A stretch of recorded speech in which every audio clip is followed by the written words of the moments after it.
livre para todos os públicos.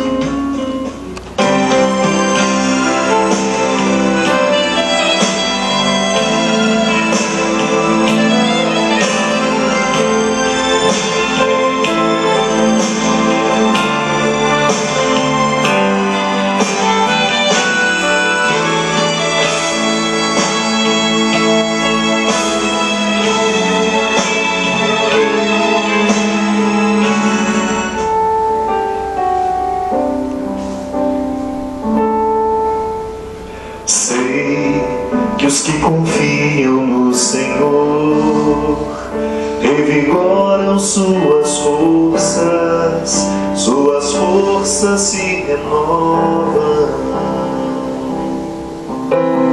Posso até cair ou vacilar, mas consigo levantar, pois recebo dele asas. Como águia, me preparo para voar. Eu posso ir muito além de onde estou. Vou nas asas do Senhor. O teu amor é o que me conduz. Posso voar e subir sem me cansar, ir pra frente sem me fatigar. Vou com asas como águia,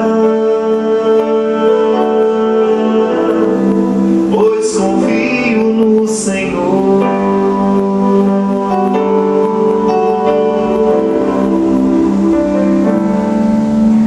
Sei que os que confiam no Senhor revigoram suas forças se renovam. Eu posso até cair ou vacilar, mas consigo levantar, pois recebo dele asas. E como águia me preparo para voar. Eu posso ir muito além de onde estou. Vou nas asas do Senhor. O teu amor é o que me conduz. Posso voar e subir sem me cansar, ir pra frente sem me fatigar. Vou com asas como águia, pois confio no Senhor. Muito boa noite, é com muita alegria que nós começamos mais um programa Direção Espiritual. Lembrando que a nossa vocação cristã é um constante empenho, na verdade um descobrir, né? Porque a vocação é como se nós ouvíssemos uma voz interior. Vocação, no latim, é isso, aquela voz que chama. E a vida nos chama todos os dias. Qual é a voz que nós escutamos quando a vida nos chama? Tudo vai depender do lugar onde a gente cresceu, das pessoas que nos influenciam, dos livros que a gente leu, não é assim? A voz nos chama de acordo com as realidades, com as situações, com os contextos. É por isso que a gente sempre, quando quiser compreender uma pessoa, você tem que olhar para o lugar onde ela vive, o lugar onde ela nasceu, a estrutura familiar que ela teve. A psicologia nos ensina que ninguém é por acaso.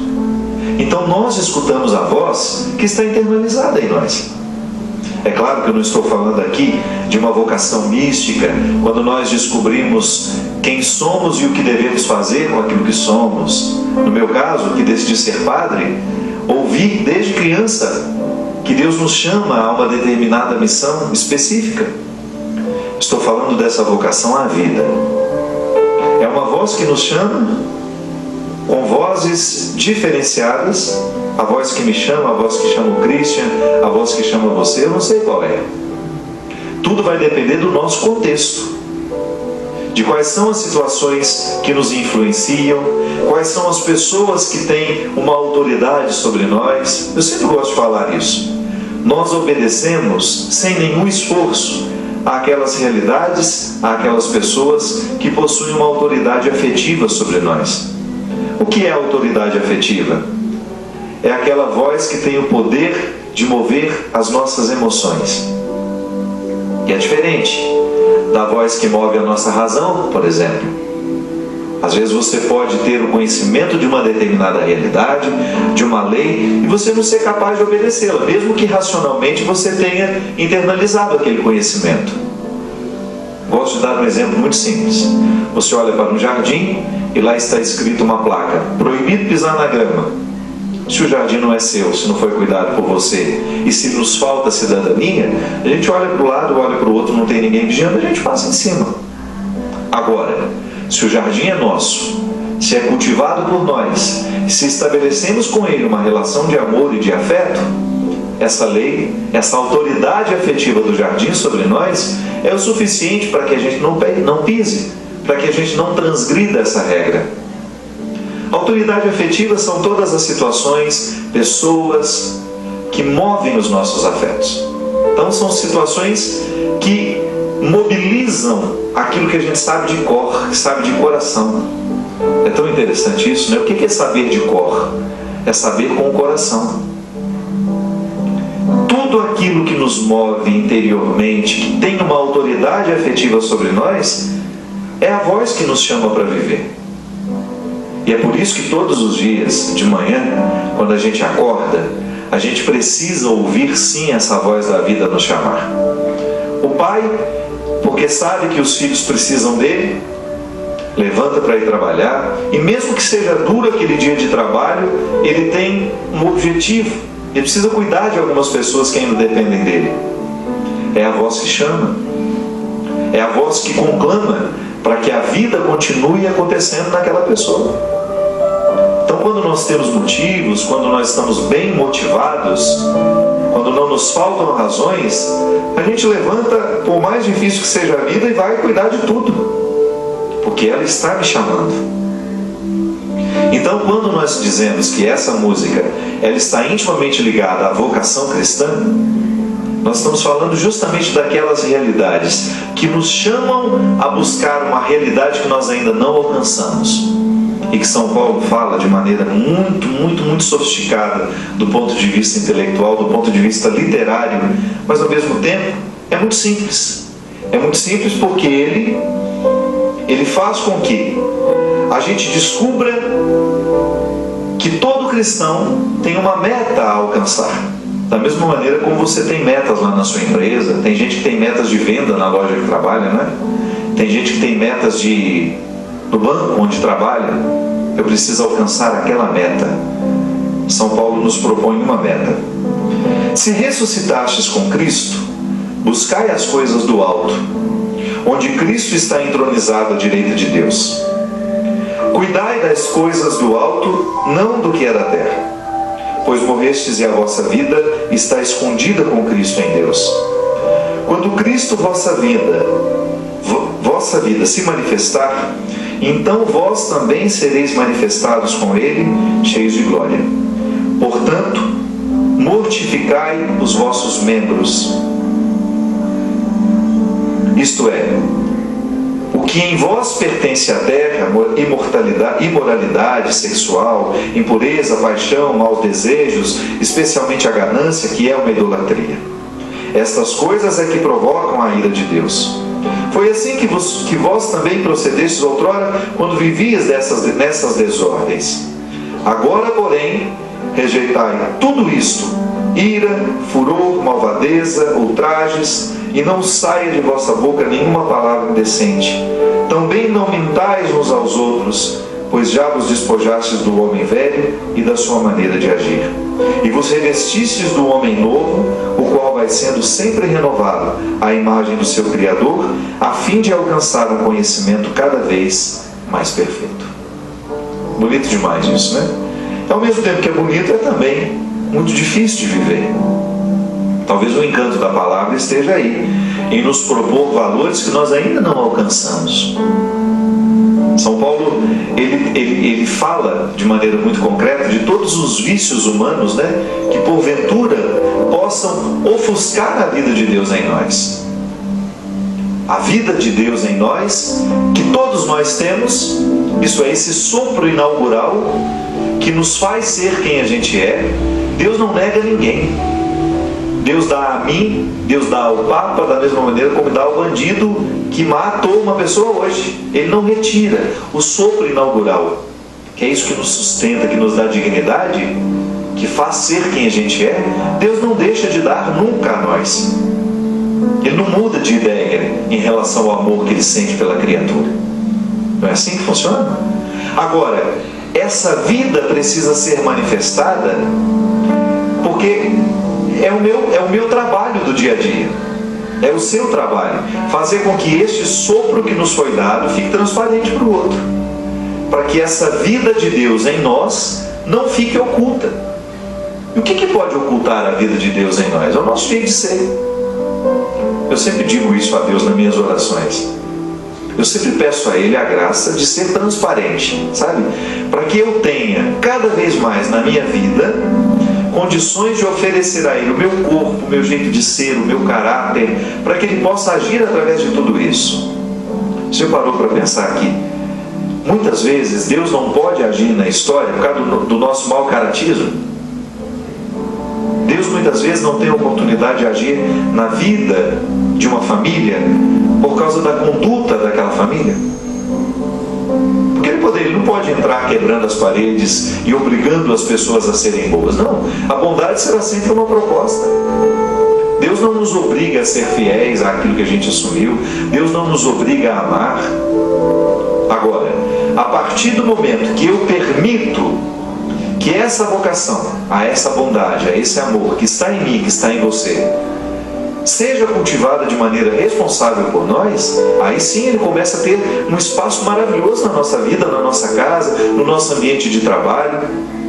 É por isso que onde existir uma pessoa transformada pelo Evangelho, verdadeiramente transformada, eu não estou falando daquela hipocrisia que muitas vezes a gente usa para poder fingir que somos cristãos, para poder ficar parecendo bonitinho na foto, não. Estou falando quando nós identificamos que o nosso caráter está configurado na pessoa de Jesus. Quando nós já somos capazes de perceber a maldade que a gente realiza e volta atrás e pede perdão e recomeça. Quando nós somos honestos o suficiente com os sentimentos mesquinhos que nós alimentamos. Quando nós somos honestos com a crueldade que nós praticamos uns com os outros. Quando eu não coloco lá um mantinho de santidade em cima daquilo que é podre.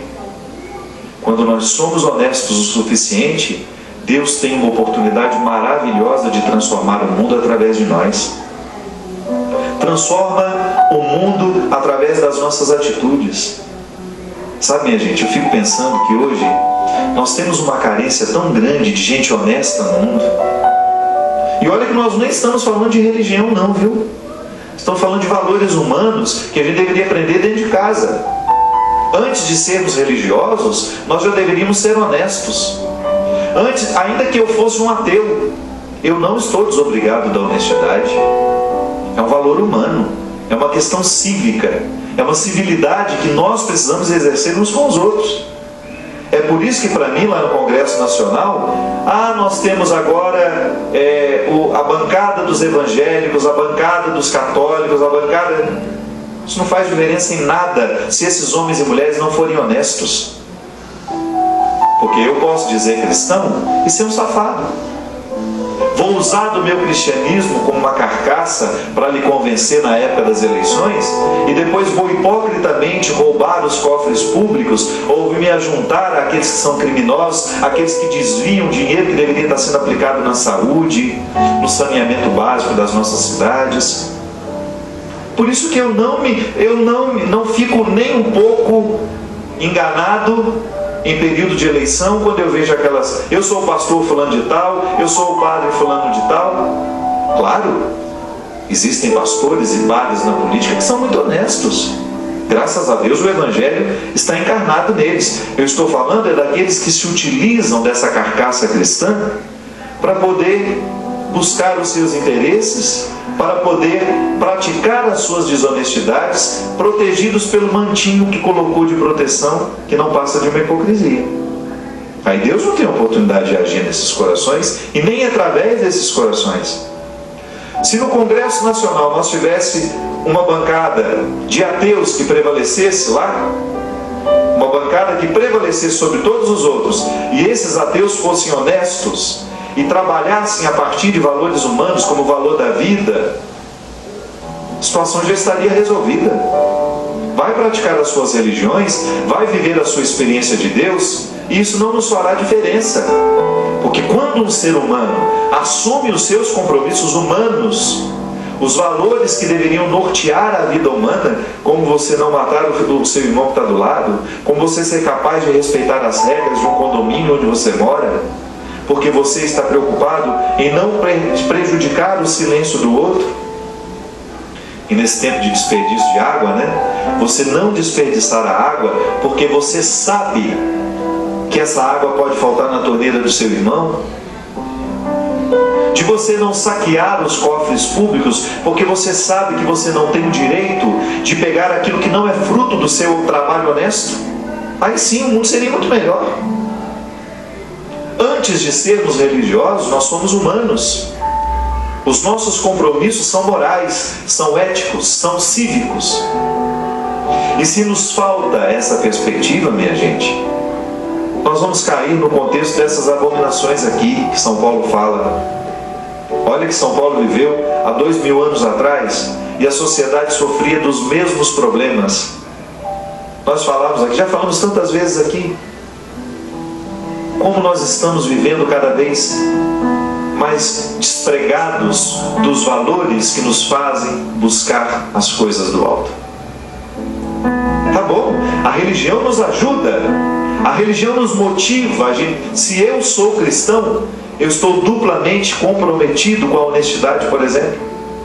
Se eu, como homem, já deveria trazer no meu coração o princípio da honestidade, porque aprendi com meu pai, porque aprendi com a minha mãe, porque aprendi na escola, porque eu aprendi com a própria vida, que as pessoas precisam ser honestas, que eu não tenho direito de ser injusto nos meus relacionamentos, nos meus tratos, eu não tenho direito de roubar o dinheiro que é do outro.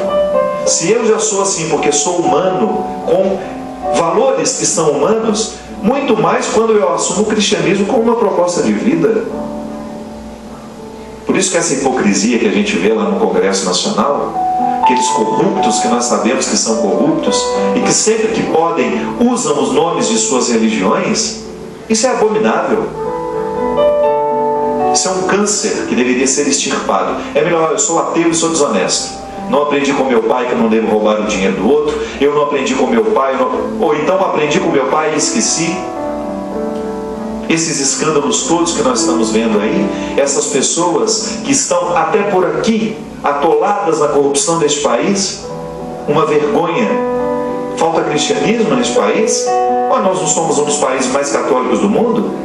Não, falta vergonha na cara, falta honestidade, falta valores humanos. É isso que nós estamos precisando. Quando São Paulo fala de buscar as coisas do alto, ele está falando até mesmo para os ateus. Olha, a vida fica muito mais bonita quando a gente se desprende deste lodo que nos faz ter a nossa pior parte exposta. É isso sim. Nós estamos cada vez mais mergulhados, a sociedade está cada vez mais produzindo mecanismos que superficializam as relações, que superficializam as pessoas, que idiotizam as pessoas, que impedem essas pessoas de assumirem valores sólidos que poderão dar a elas condições, ainda que não sejam religiosos, de assumirem compromisso com a vida, de serem honestos nos seus trabalhos, de assumirem os cargos públicos sem se deixarem corromper nas pequenas coisas. Eu não sei se você ouviu isso, mas outro dia alguém declarou isso. Aquela senhora que fez a delação lá, que delatou toda aquela corrupção que existe na Petrobras, aquela senhora, não estou dizendo se está certo, se está errado o que ela fez.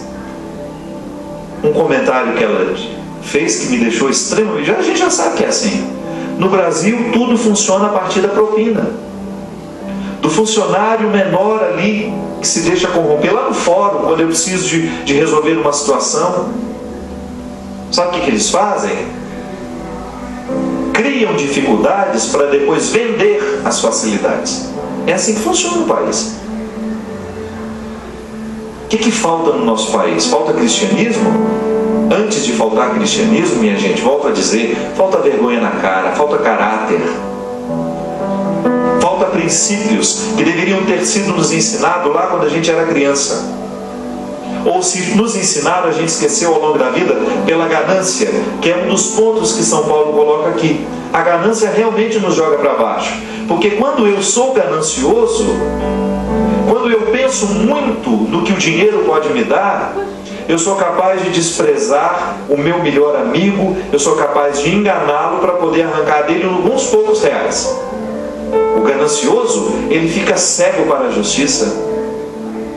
A pessoa gananciosa, ela se torna incapaz de olhar para cima. Por quê? Porque ela olha só para as suas necessidades. Está vendo como isso é interessante? Como essa palavra é prática? Ah, mas eu não desviei dinheiro da Petrobras, você também não. Mas a gente pode ser desonesto em outras coisas. A gente pode ser desonesto numa palavra que diz. A gente pode ser cruel num gesto que realiza. O que nos envergonha não são só os escândalos grandiosos que estão acontecendo hoje pelo Brasil afora, não, pelo mundo. E cada vez mais, volto a dizer, é impressionante como hoje a sociedade está caminhando cada vez mais para esse processo de superficialização, onde as pessoas se desobrigam de serem melhores. Então eu não estou desviando de dinheiro da Petrobras, você não está, mas nós estamos cometendo pequenas injustiças no nosso dia a dia. Sempre que a gente pode, a gente busca um interesse, engana o outro. Aí a gente peca primeiro contra a nossa humanidade. Porque o ser humano que realmente assume a sua vocação, isso é, essa voz que nos chama todos os dias, para que a gente possa trabalhar honestamente, não é nenhum problema você ter um bom carro, você ter uma casa bonita, você não vai para o inferno por ser rico não, viu? Quando Jesus dizia que é muito difícil um rico entrar no reino dos céus, é porque naquela época ele convivia o tempo todo com os ricos que oprimiam os seus pobres. Não é nenhum problema você que é pobre estudar, trabalhar para que você um dia tenha condições de ter uma boa casa, um bom carro, mas que isso tudo chegue até você através de um trabalho honesto. E que isso não lhe torne uma pessoa gananciosa, porque senão, ao invés de buscar as coisas do alto, você vai viver a pior de todas as misérias humanas. São misérias humanas que nos envolvem. Mas ao mesmo tempo a gente tem como meta alcançar as coisas boas. E a gente só alcança essas coisas boas à medida em que a gente se dispõe a lidar com esse coração tão cheio de fragilidades. Que você pode me escutar falar assim, pode ser que eu esteja parecendo um moralista hoje, que subiu em cima dos meus defeitos para poder acusar os seus. Não. Nunca me senti nesse direito. Eu não me sinto melhor que ninguém. Eu não me sinto melhor que ninguém por causa do esclarecimento que às vezes eu tenho sobre algumas questões. Nós somos irmãos nas mesmas misérias. Só que há uma coisa que eu não deixo de perseguir, que é justamente a oportunidade de que Deus venha batizar as minhas misérias, venha derramar sobre elas uma água santa, para que eu tenha condições de olhar para elas de frente e permitir que essas misérias me ensinem sobre mim. Eu não quero morrer com essas misérias em mim, não. Você acha que eu também já não fui desonesto? Tantas vezes na minha vida eu pratiquei desonestidades em pequenas coisas. Quantas vezes eu também fui ganancioso, eu perdi a oportunidade de ser simples, de ser companheiro, de ser amigo, por causa dos meus interesses mesquinhos. Só que eu não quero morrer assim. Eu não quero morrer amarrado nas minhas ganâncias, nas minhas misérias, não quero. Porque eu acredito na minha vocação cristã. Eu acredito na minha vocação humana, que sem nenhuma religião eu já tenho que ouvir. Seja bom, Fábio. Seja honesto hoje. Promova a vida. Não mate ninguém, não roube. não minta. São chamados humanos que eu escuto todos os dias de manhã. E depois, por ser um religioso, por ser um homem que acredita em Deus e que tem uma perspectiva religiosa muito viva em mim, eu escuto vozes que confirmam ainda mais o que a vida já me disse. O que a voz humana, o chamado humano já me disse. Se a voz humana, se a vida humana já me conclama a viver com honestidade, com verdade, com fidelidade, a minha voz cristã reforça tudo isso e coloca sobre mim uma responsabilidade a mais. E ainda, quando eu me lembro que sou padre, aí sim que o negócio fica mais comprometedor. Então, é igual você que se casou. Você precisa ter uma fidelidade a mais por ser uma mulher casada. Uma fidelidade a mais a você, ao seu jeito de ser, ao seu jeito de se vestir, ao seu jeito de se portar, de se falar, até os assuntos que você vai ter. Você não pode querer um formato de mulher solteira se você é uma mulher casada. A vida muda e a sabedoria nos diz que se a gente não assume aquele papel da vida que nos chama naquele momento, de acordo com o que a gente tem para oferecer, a gente vai estar sendo absolutamente incoerente com a proposta de vida. Então comigo é a mesma coisa.